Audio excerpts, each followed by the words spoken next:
welcome back to MK Tutorials. So today's topic is lectin pathway, which is the continuation video of the last two videos that I have posted, that is classical complement pathway and alternative complement pathway of the complement system. So in this video we are going to study about the lectin pathway, which is similar to the first pathway, that is classical complement pathway. So let us start with the video without wasting any time. If you have not watched the video that I've posted earlier, so I'll paste the link in the description box, so you can go and check out the videos. So let us start now. So this pathway is similar to classical pathway, but it is initiated by binding of the mannose binding lectin or MBL or ficolins to the carbohydrate patterns on pathogen. So ये pathway start कैसे होता है? So this binding leads to the activation of MASPs, basically, that is MBL associated serine proteases, then within cleave C4 and C2. तो C4 and C2 को cleave करने के बाद बनता है C3 convertase, which is similar to the classical pathway. Now एक बार C3 convertase बन गया, then उसके बाद C5 convertase बनता है, and उसके बाद जो last वाला step है, that is formation of MAC, right? तो इसमें तीन की फैक्टर्स हैं इस पाथवे में, दैट इज़ MBL सबसे पहला, तो that is mannose binding lectin. Second is MASP1, that is MBL associated protease 1, which is similar to C1R, and MASP2, that is MBL associated protease 2, which is similar to C1S complement protein. The C1R and C1S are part of C1 protein. So basically ये तीनों मिलाकर C1 complex की तरह act करते हैं.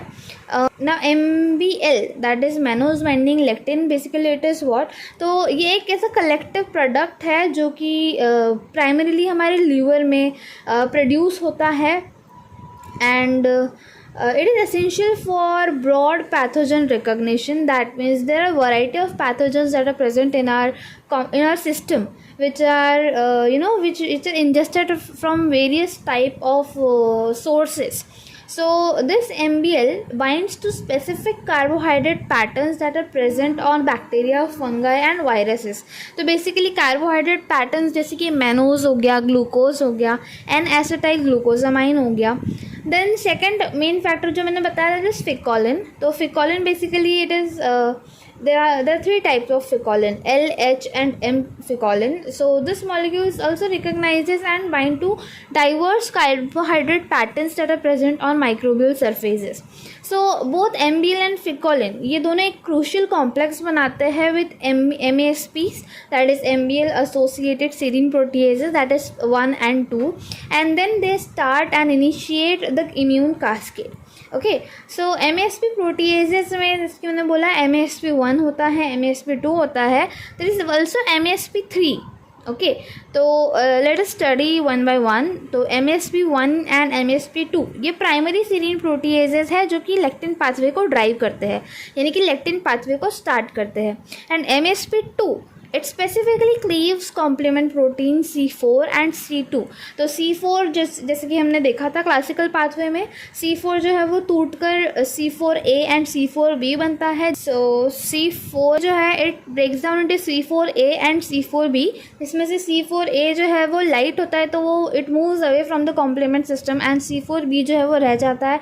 And secondly MASP3, तो जब MASP1 and MASP2 central role play करते हैं, तो MASP3 जो है वो डिस्टिंक्ट रोल प्ले करता है, जो कि it is involve in alternative pathways and developmental functions.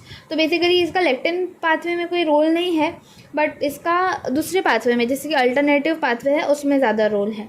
And third is C3 convertase formation. जैसे कि मैंने बोला कि MBL MASP कॉम्प्लेक्स जो है, तो उनकी जो प्रोटियोलिटिक एक्टिविटी स्टार्ट होती है, so it triggers the formation of C3 convertase, that is C4B and C2A.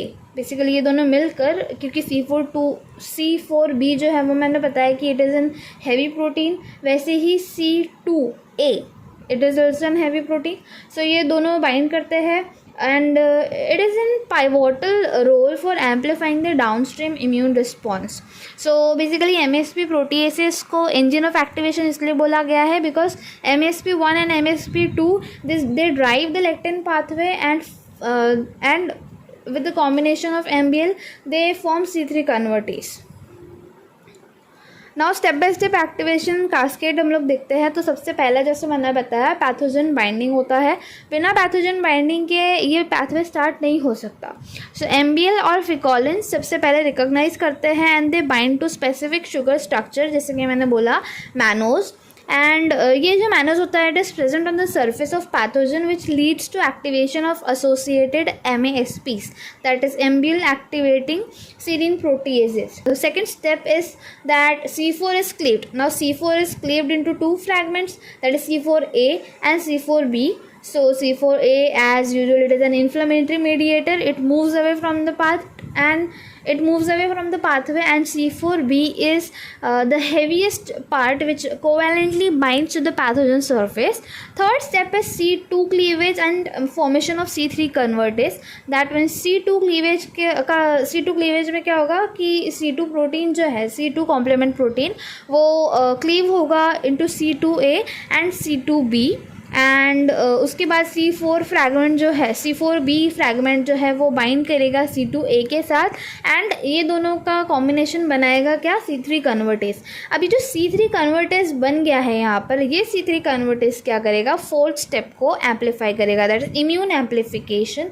So C3 convertase it will cleave C3 को क्लीव करने के बाद as usual C3A and C3B बनेगा.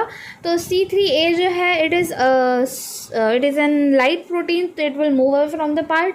एंड C3B जो है it is an heavier part, so it will bind to C4B C2A complex. So last में अब क्या हो गया मेरे पास complex C4B C2A and C3B.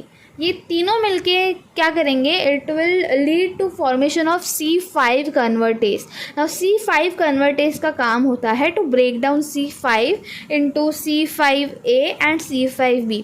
So again it is an easier part कि C5A जो है वो फिर it will move away from the part and C5B जो है it will bind to the part, that is. अब कॉम्प्लेक्स क्या बन गया मेरे पास, C4B C2A C3B and C5B. अब ये पूरा के पूरा कॉम्प्लेक्स जो है it will activate other complement proteins, that is C6 C7 C8 C9 and फिर ये सारा जो है वो एक सारे पैथोजन के ऊपर आकर बाइंड कर लेंगे. एंड बाइंड करने के बाद क्या बनाएंगे, सो they'll activate the MAC, like they'll activate every part of the protein and then वो उस particular पैथोजन को किल कर देंगे. So this is the smallest this is the smallest explanation of the lectin pathway.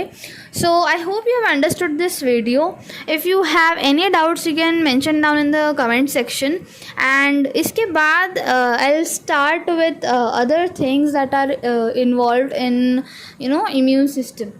So till then like the video, share the video, and if you have not understood it, so just mention down in the comment. I'll explain you in more easier ways if I can. If you're new to the channel, then just click the bell icon, so whenever I post new video you will be notified that a new video has been posted. So till then, bye bye.